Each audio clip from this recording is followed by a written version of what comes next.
Welcome back, everybody. My name is Nicholas Bogroff Gansel, and I am creatively bankrupt.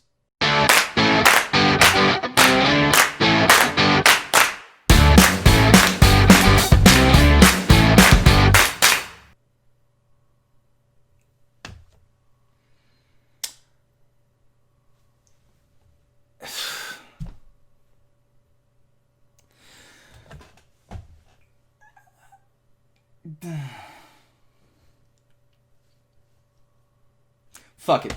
This is embarrassing.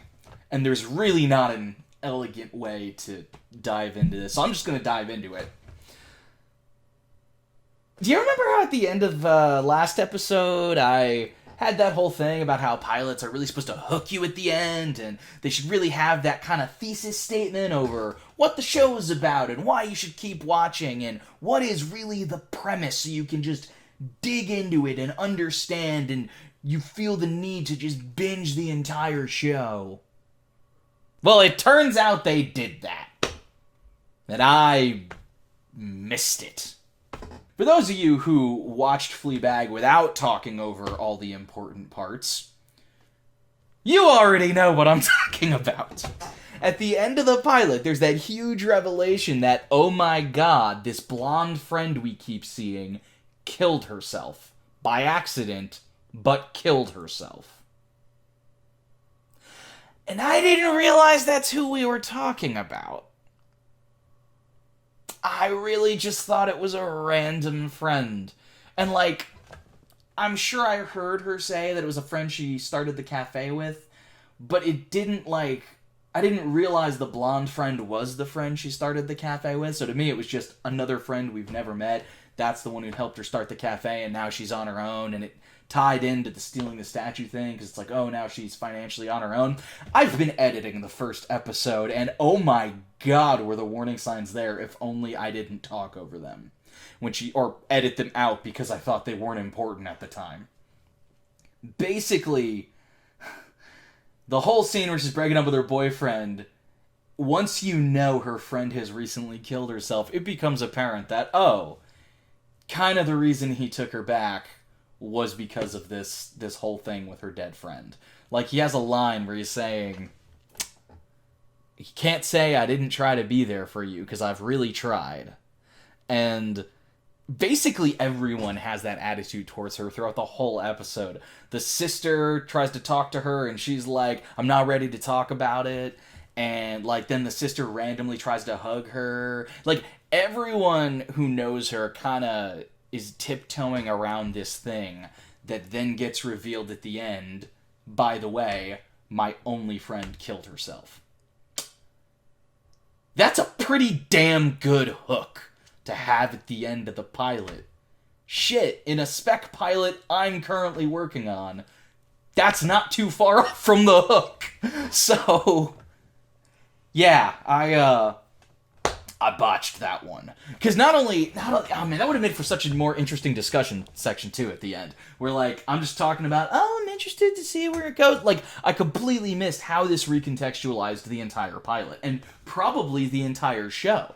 The whole idea that what we're seeing is relatively recent in the aftermath of her only friend and comrade accidentally killed herself because of her reckless behavior. That is the show. So when I was talking about structuring, about the moving forward, I feel like it's gonna funnel down thematically. I still believe all that's true, but I could have just had a much more insightful way of talking about it if I realized that this is what had happened in the pilot. I'm thinking now it's definitely gonna be we learn more about the suicide and about their relationship leading up to it.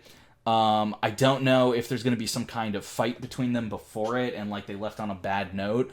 Or, she said the reason she walked into the bike lane was because she found out her boyfriend fucked someone else. I'm wondering, is it going to be her that her boyfriend fucked? Is it oh, I slept with my best friend's boyfriend and she found out that happened but maybe didn't find out it was me. And then she walked into the bike lane and died, and I'm sort of responsible for her death indirectly. Or, alternatively, did the boyfriend not cheat on her, but the main character, who I'm pretty sure doesn't have a name, but we're going to call Fleabag, did Fleabag tell her, oh yeah, your boyfriend cheated on you for some ulterior reason, not realizing it was a result of it? Basically, I think she inadvertently caused her friend's death. That's how I would write the season, if that's what's going on. Because just tonally and the way the pilot was structured, it really felt like this is going to be a show that the further we go on, the more layers they peel back and the deeper they go into what's going on that we have been looking at but haven't been seeing. Like, what details haven't we put together? And it also just makes for a far more interesting character, because from the offset, I felt like, oh, this is probably her only friend. Like, maybe she has other friends we haven't seen, but this is probably her only friend, because she strikes me as the kind of person who would have that one, like, ride or die lifelong friend. And when you're living the kind of lifestyle she lives, where it's very fly by the seat of your pants, very, you know, we get into trouble, you know, we're shameless. You know, it's kind of like, you know, the show Shameless, where it's like, when you're living that kind of life, where it's like, I'm living by my own rules and fuck anyone who doesn't like it, it's better when you have a partner in crime. Like, when you have another friend who's living that same lifestyle with you, then it really is easier to be like, I don't care what anyone says, because we understand each other, and they're all just assholes who don't get it. And even if, oh yeah, we're assholes, we're bitches, whatever, it's still like, it's not the same as like, no, but they're... Whatever makes them see us in a poor light, that's a problem with them, because we get it. And that's a much harder mentality to keep up when you're on your own. I mean, I know in my life I've had a lot of experiences with having this similar mentality where I want people to like me, but if they don't, I assume it's because there's a problem with them. And part of what's helped me bolster it is the number of people I've met who have liked me, where it's like the very things that people maybe don't like about me are the things that they like. So I definitely, when I got to the end of the episode, felt like, wow, it got weirdly more melancholy and a little darker, even without realizing that's what was happening. Like, that reveal, that the reason all the scenes with the friend were in flashback was because she was dead. Even without that, I could still feel, as we moved towards the end of the episode, there was this palpable, almost sadness that was just starting to boil up from the bottom. And I'm expecting much more of that as the season goes on. So I've been babbling for a while now, but I'm sure you just want to get to the reaction. But I'm really excited to see where this goes now. Like, I was excited already. I was interested before. I was like, yeah, no, this is intriguing. I want to follow the string, see where it goes. But now I'm excited, because holy shit. That... I also wouldn't have laughed as hard at that story if I had realized they were talking about that other girl, because it would have... I mean, it was still funny, but it would have hit me how serious it was at the same time. It would have been like, oh my god, that's intense. So I say we dive on in and see what they have for us this episode. Oh, and as always, if you're watching my videos without watching the original content first, you're doing the content a disservice and you're doing yourself a disservice. If you really do want your first experience of Fleabag to involve me, then head over to my Patreon. For just $1, you can get access to my uncut reactions that you can play alongside the original content. Let's dive in. What?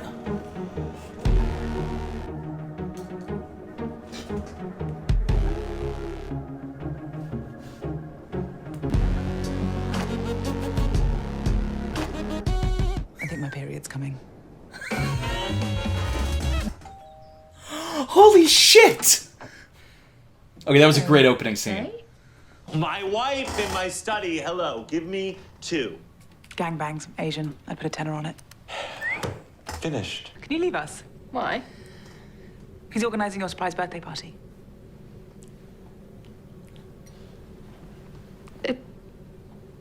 You know, I hate... Okay. I have a week to organize that now. Best of luck. Nice job. Ugh, thanks. Do you deal in sculptures as well as paintings and papier-mâché? Oh, she's trying to hawk the piece. Ugh.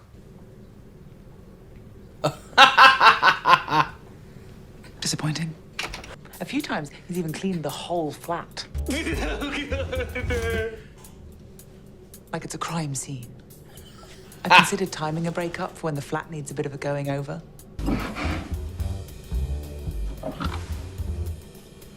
Him. To come back for. Oh, fuck. Oh, fuck. Flashback. Oh, okay, no. Just a PTSD flashback, not a story flashback. That'll be, £12.55, please. London. Thanks. What?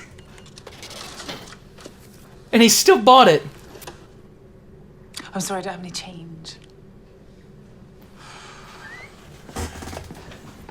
That's amazing that she got away with that. Hey, Hey, This guy. nice to see you. you too. Fuck me up the arse. Hope it's a light flow. Oh, it never is. It never is. Listen, you around later? Yes, fucking yes, please. Yes, yes. Cool.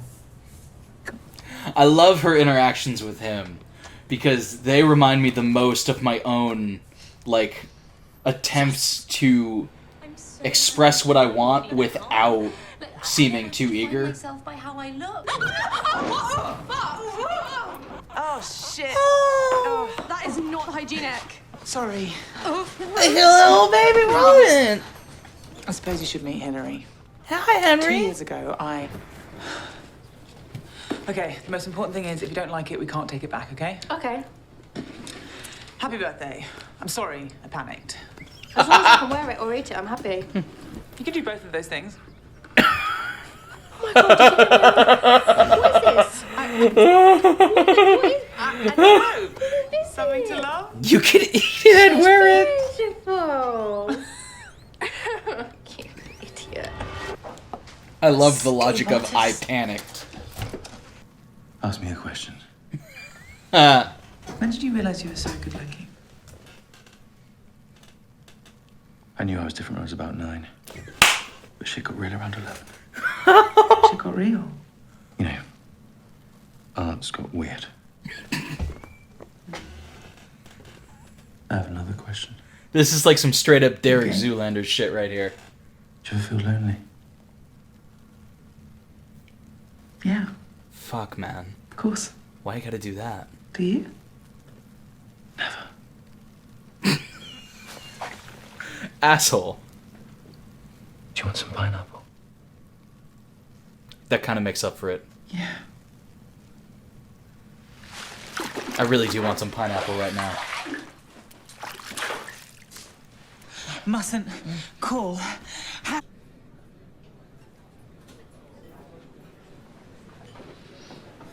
This show has great Thanks for coming. transitions. Who are you with? Work friend. A girl.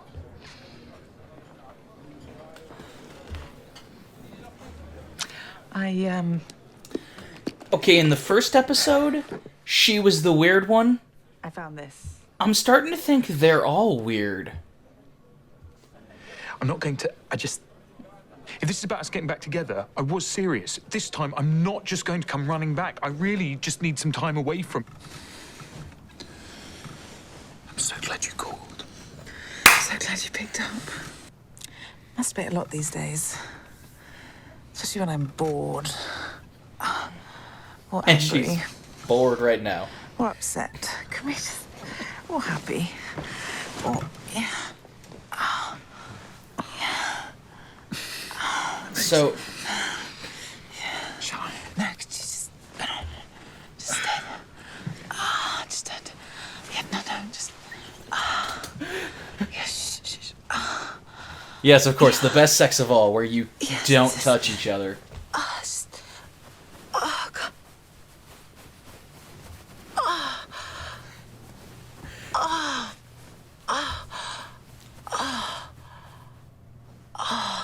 That might be one of the most emasculating things I've ever watched. To be like, you know what? I'd literally do significantly stop better on my own. masturbating. Oh shit. I've hidden our vibrators. Hour Well, I thought it might be fun. to find them? No, just to try and not Hide and seek. touch ourselves, Scavenger to try hunt. and- What do you think? I think you're being really sexy. Don't. Oh, I'm joking. Yeah, also, I thought we should try and surprise each other once every day. Just a, sweet little something, just to keep it, You getting this out of a book? I've already planned your first surprise, so Wow, he's actually significantly don't eat annoying. too much before dinner.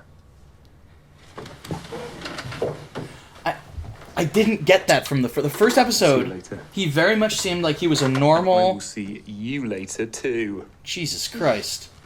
He seemed like he was like a normal, attractive guy who was a decent, nice human being. And now he seems like Hi. just as damaged as every other character. Lunch. Do you have rye bread?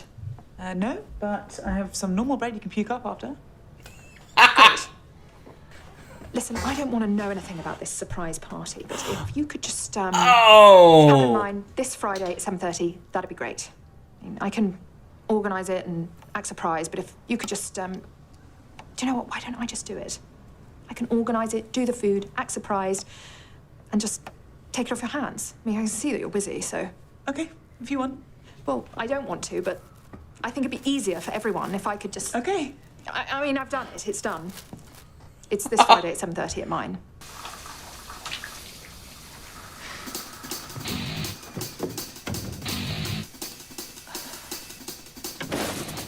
Okay, I don't understand what she's doing. Oh, is she about to go masturbate? Yep. Okay. No, don't use that. Jesus. Oh, never mind. She's gonna surprise him. I very much misinterpreted. I thought she was looking for the vibrators. An injury is gonna occur, and it's gonna be hilarious. It was a ninja surprise! Oh my god, my heart. I'm shaking so much. Oh my god. Oh my god. Oh my Is he about to have a heart attack? I didn't think you were going to react like that. What the fuck did you think he was gonna react? It was a good joke. That was horrible. It was a surprise. Thank you. It was a surprise. Should I go and get us some wine?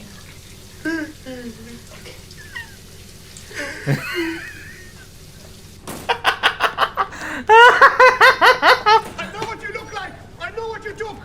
That is the last time. Just steal a bottle of Down wine. a special bottle for a special. I had to go into the history on my computer to find something I'd seen on the H&M website this morning, and anal, gangbang, mature, big cock, small tits, hentai, Asian, teen, MILF, big butts, lesbian, gay, facial, fetish, bukkake, young and old, swallow, rough, voyeur, and public. Is this all one search, or... Why are you being so sexy? Don't let me hate you. Oh, shit. Loving you's painful enough. Oh, shit!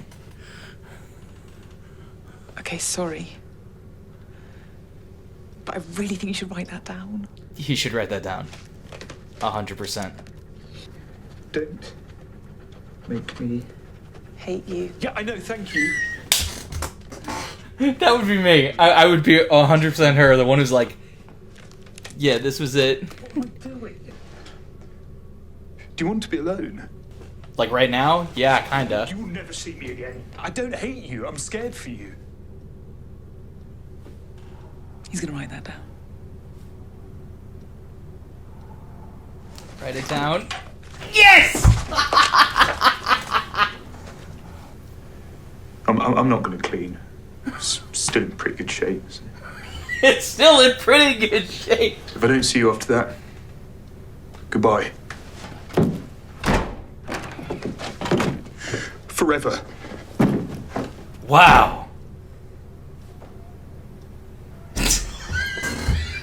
He'll be back.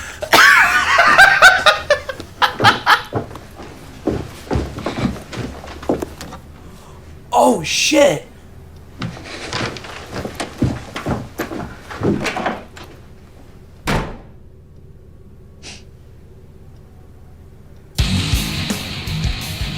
Holy shit!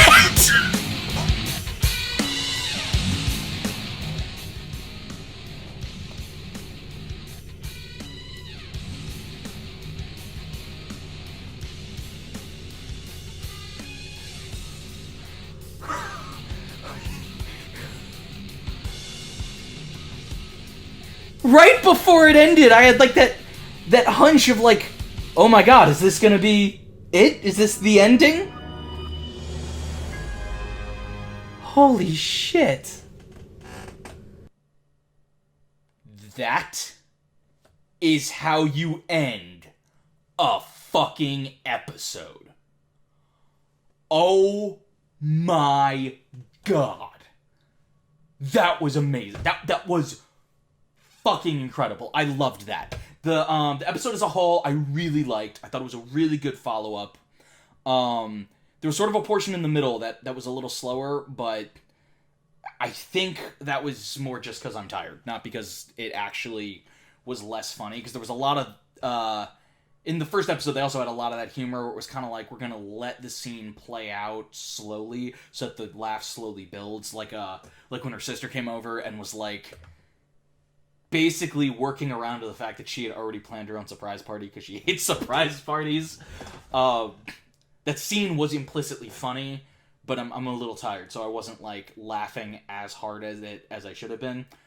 I tried not to talk over plot points this episode, but I'm always going to be doing it. This show is hard to react to because it's like the pacing is so pointed and specific. If they're drawing something out, it's because it's a slow burn that they want to let play. And if it isn't a slow burn, then they're moving the fuck on to the next joke or the next heavy moment. Like, I'm loving this show. The writing and editing and acting on this show are genius. I really thought in the first episode, oh, she broke up with her normal, healthy boyfriend who's attractive and kind, and, you know, if she was a healthier person, she could make a life with him, and she's basically choosing her own self-destruction. But in this episode, when we see what he's really like when they're together, it's like, oh no, he's worse than she is in a lot of ways. Like, yeah, his quirks are more socially acceptable, but he's just as much a part of the reason why their relationships are failing. Like, he is not good for her. Like, not like, oh, he's bad for her, like he makes her a worse person, but he is not a good fit for her. Their values are clearly not the same. They're clearly not sexually compatible the way she'd want to be, and there's just such a power imbalance, and it's no longer like I very much thought they were gonna, if they came back to this, it would be the kind of thing where it's like she's leading him on intentionally, and there was a little bit of that, but it was less like I'm going out of my way to lead you on, as it was you're on the hook, you're in love with me for some goddamn reason, or at least you think you are. I'm not gonna actively dissuade you from that. I'm just really loving this show. This is so high fidelity. I know I've mentioned that in the first episode that she talks like, you know, John Cusack in high fidelity, but oh my god, like just the way it's looking at these relationships and like really exploring the selfish behavior we all have when we're in different situations. I mean, not everyone's selfish in the same ways, but all of us are selfish in one way or another. And this is picking a very specific type of selfishness and like exploring that, and then revealing in periphery the other types of selfishness. So the fact that her boyfriend clearly doesn't value what she values, like, and let me try that again. Her boyfriend clearly doesn't care what she values. So, like, his idea of, oh, we should stop masturbating. Like, I'm not saying that's the wrong decision in a relationship. I'm saying, if that's your idea of what she should be doing in a relationship, you shouldn't be with her, because that's never going to be her idea. And, like, the fact that he really cared about what Obama was talking about in the first episode, and she just didn't. And like the fact that he's so focused on like, I love you and I'm always gonna love you, and she doesn't care. Like, that's not, she doesn't love him, and she doesn't want to love him. Yeah, I'm impressed.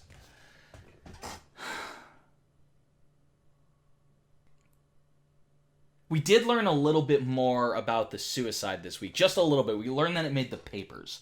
That's not something we knew before. And we learned about their past together, that they actually spent some time after having opened the diner working there together before she died. Because in the first episode, I don't think we got like a timeline of how long they ran the diner before she died, so it was unclear. Did they start the diner together, then like immediately she died, or was this like they were running this diner? Cafe, sorry. So we learned a little bit there, but I'm glad that even though we didn't dig really deep into that, they still brought it up again, and she had the PTSD flashback, which implies that she was there when it happened and watched her step into the bicycle lane. It's not 100% guaranteed, because it could have been just an editing flourish to communicate with the audience, and show us a glimpse of the walking into the traffic, but I think it was communicating the fact that this is her point of view. She had this flashback.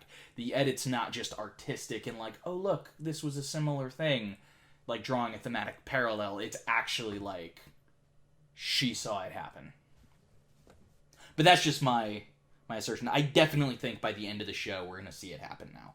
I wasn't sure after the first episode, after my second time going through the first episode, when I realized she was the one who killed herself. I wasn't convinced we'd see the suicide in a flashback, but I thought we'd definitely learn more about it. Now I'm convinced we're going to see it, probably in the last episode. Maybe the last scene of the second to last episode leading into the last episode, but I would be shocked if at this point we don't see the full suicide.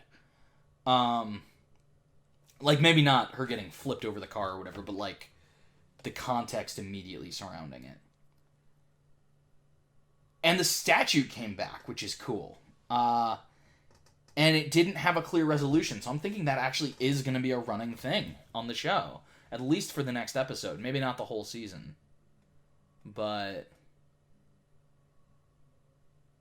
I could see it being written off where, like, her brother-in-law doesn't know what the statue's worth and gets, like, shit for it instead of, like, the thousands of dollars they could get. But I could also see it being something that keeps coming back. So overall, it was a solid follow-up to the first episode, and something appears to have changed at the end of the episode, which isn't always guaranteed, because he took the dinosaur, meaning the on-again, off-again might really be over. So, I mean, it might not, but the implication is they're done for real this time. And that's a significant change. And it's something she's lost as a character, which I think could be interesting. If every episode she begins to lose relationships, resources, whatever else, then that could really push her to a breaking point by the end of the season where we could, really uncover what's going on internally and stuff. Because there's obviously a lot going on, because her only friend killed herself and she hasn't talked about it. So I'm very curious to see where this goes, and I'm very excited. So yeah, come back next time, and we'll check out another episode of Fleabag. And as always, please like, comment, and subscribe. I'd love to have y'all coming back on the regular.